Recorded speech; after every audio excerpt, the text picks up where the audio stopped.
السلام عليكم ورحمة الله وبركاته. في هذه الحلقة نحن لسنا أمام شرح تقليدي لآيات نسمعها أو نحفظها، بل نحن أمام خريطة داخلية يعيد بها القرآن ترتيب طريقة رؤيتنا للواقع. فكما رأينا في الحلقات السابقة، سورة الكهف ليست مجرد قصص تروى، بل منهج كامل يعاد به تشكيل القلب والعقل عندما تتشابك الحقيقة مع الوهم، وحين تتخفى الفتنة وتصبح غير واضحة المعالم، سواء جاءت هذه الفتنة من أمور الدنيا أو من الدجال أو من صورة جديدة للواقع في زمن رسمته السرعة والذكاء الاصطناعي. العشر آيات الأولى من سورة الكهف لا تقدم كمعلومات متفرقة ولا كتمهيد عابر لباقي السورة، بل كمسار واضح يمر بثلاث محطات أساسية.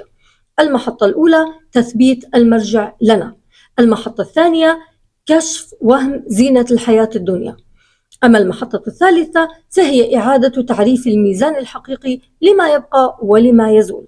وخلال هذا المسار لا يطلب منك القرآن الكريم أن تعتزل عن الواقع، بل أن تدخله وأنت تمتلك أداة الفهم الصحيحة حتى لا تخدع ولا تختل عندك المعايير وأنت لا تدري. فأخطر ما في الفتنة هو أن تصبح غير قادر على تمييز الباطل، وأن تختل عندك المعايير دون أن تشعر.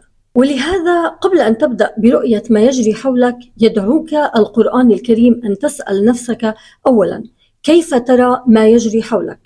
هذا السؤال الداخلي يوجهنا للتأمل في نظرتنا للعالم، ويفتح لنا باب الفهم بأن إدراكنا لا يكون صحيحاً إلا إذا كان مستنداً إلى مرجع ثابت. ولهذا تبدأ الآيات الكريمة بالخطوة الأولى والأهم، وهي تثبيت المرجع. ففي عالم تتكاثر فيه الروايات وتتشابه فيه الصور وتصنع الخوارزميات واقعاً مقنعاً، تبدأ السورة بجملة حاسمة تخبرك أن هناك ميزاناً واحداً ثابتاً لا يتلون ولا يتغير، ألا وهو القرآن الكريم. هذه الآيات لا تعطيك معلومات عابرة، بل تمنحك مرجعاً تقاس به كل معلومة، فتفهم أنه ليس كل ما يبدو متناسقاً هو صادق، ولا كل ما يعرض بإتقان هو حقيقي. ومن هنا نفهم السر النبوي العجيب، كيف أن قراءة العشر آيات من أول السورة أو آخرها تعصمك من فتنة الدجال.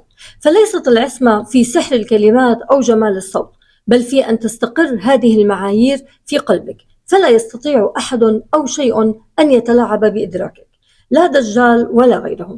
وبعد تثبيت المرجع تنتقل الآيات إلى خطوة أخطر وأدق، وهي كشف حقيقة زينة الأرض.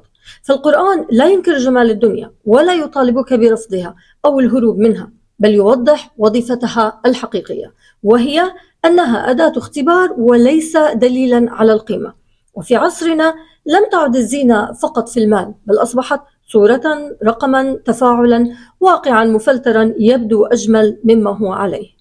وهنا يعيد القرآن ضبط المعادلة، فيوجه الضربة الحاسمة لوهم الثبات والديمومة، ويذكرك أن كل ما يبدو دائم هو في الحقيقة مؤقت وزائل.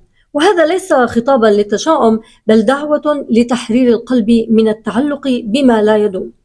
ثم تأتي الخطوة الأخيرة، حيث يعاد فيها ضبط الميزان النهائي الذي يضل كثيرا من الناس، وهو بلا منازع المال والبنون، تلك الأشياء التي ننشغل بها ونفني أعمارنا في جمعها وحمايتها. يضعها القرآن الكريم في موضعها الصحيح، ويخبرنا أنها جميعا زائلة، وأنه لا يبقى إلا الأعمال الصالحات.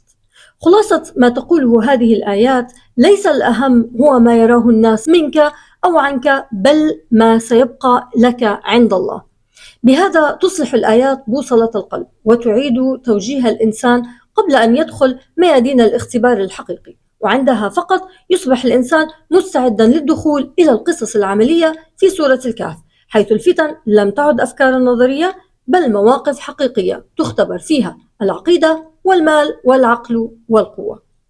وفي الحلقة القادمة إن شاء الله سندخل مع قصة أصحاب الكهف، ونرى كيف الانسحاب الواعي أحيانا يكون ليس ضعفا، بل أعلى درجات الوعي بالفتنة. إذا أردنا أن نجمع رسالة هذه الآيات في صورة واحدة واضحة، فهي تقدم لنا 3 خطوات لبناء بوصلة القلب. الخطوة الأولى: تثبيت المرجع حتى لا تضيع الحقيقة وسط كثرة الروايات والواقع المصنوع. الخطوة الثانية: فهم زينة الحياة الدنيا على حقيقتها، لا إنكارًا لجمالها بل تحررًا من وهم ثباتها.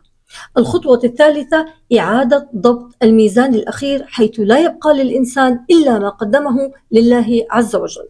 بهذه البوصلة ندخل قصص سورة الكهف القادمة ونحن نعرف كيف نرى وبأي ميزان نحكم وأين نثبت حين تشتد الفتنة.